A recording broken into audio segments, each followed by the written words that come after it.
Hello, hello, hello. It is I, Pastor Q. I am back with another video. I'm not gonna be here long.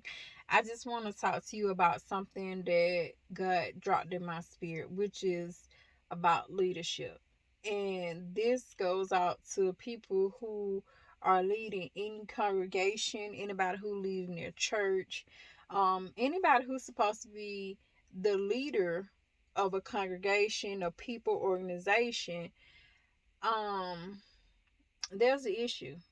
Like, there's a big issue, whether you're a pastor, whether you are a minister, whether you're a bishop, whether you are apostle, whatever your title is.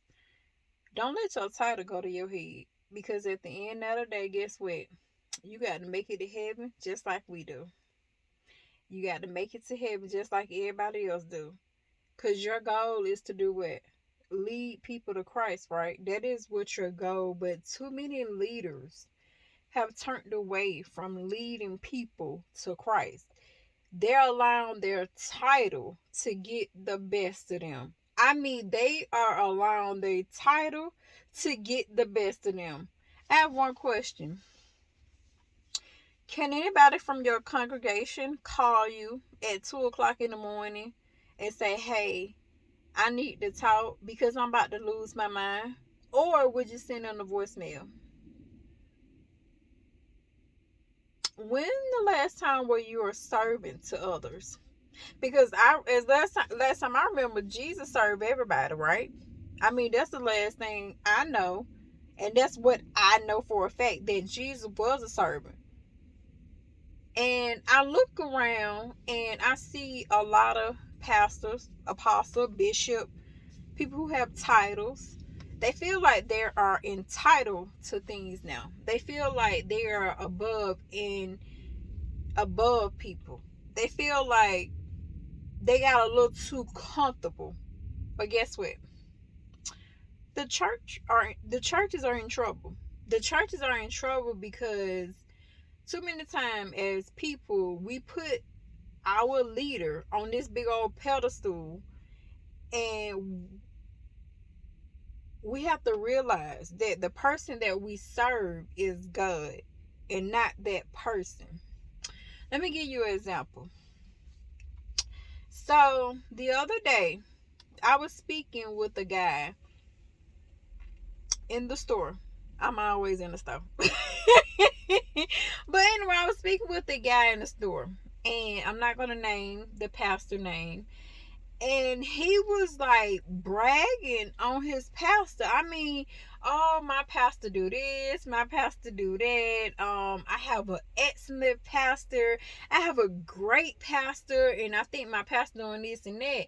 So I said, I have a question. Can you call your pastor now and talk to him? He was like, no. Hmm.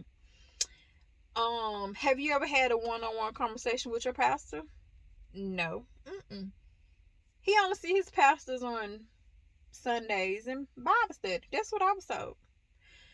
Let me tell you something. I'm not bragging about nobody, but if you can't pick up the phone and talk to your leader or have a one-on-one conversation with them on a normal basis, then something is definitely wrong with it. Something is definitely wrong with it. That means that person that you're basically under, y'all don't uplift this person, and y'all don't set this person on some type of pedestal where you can't even reach this person if you are in touch, if you're in trouble. I can give you another example. I guarantee you, if I call my apostle right now, I don't care what time of day it is, I bet you she'll answer the phone. I bet you she'll answer the phone. You know why? Because she know how to serve others. Because she always taught me that Jesus was a servant. So Cornetta, you have to serve others. You can't be you have to be selflessness if you're going to be a leader. And the problem with today's society, and as Christians, you're glorifying your pastor, you're glorifying your apostle, you're glorifying your bishop, You're not giving Jesus the glory. You're not at all. You're not. And as a pastor, if somebody call me, I don't care if it's 1 o'clock in the morning and they need for me to pray for them, I'm going to pray for them. If I'm at an event and I see that somebody need help and they're short of staff, guess what? I'm going to roll up my sleeves. I'm going to put on some gloves and I'm going to help out. Because you're leading by example. If I see somebody homeless and my assignment is to feed them, guess what? I'm going to do it. Because when God puts you on an assignment to lead others and to be an example of others, you got to continue to be on that assignment. You can't just say, oh, well, now I'm an apostle. Now I'm a bishop. Now I'm a deacon. Now I'm a minister, that I'm not going to serve others. I feel like I need to be served. No, you cannot do that. That is not what Jesus designed for you. No. And see, I was just telling my daughter, I'm gonna give you a good example. So me and my daughter, we was about to get ready to leave. I was doing something, right? And so I told her, I was like, I said, I told you not to leave, dirty cups around in the house like that. So guess what she said? She was like, Mama, you do it too. Oh, guess what I said? I was like, but I pay bills here. But here's the catch. I wasn't leading by example. Although I pay bills in the house, yes, and she doesn't, how can I tell her not to do something when I'm not setting the example? How can I do that? How can I tell her, hey, don't do this, but you see me doing this, right?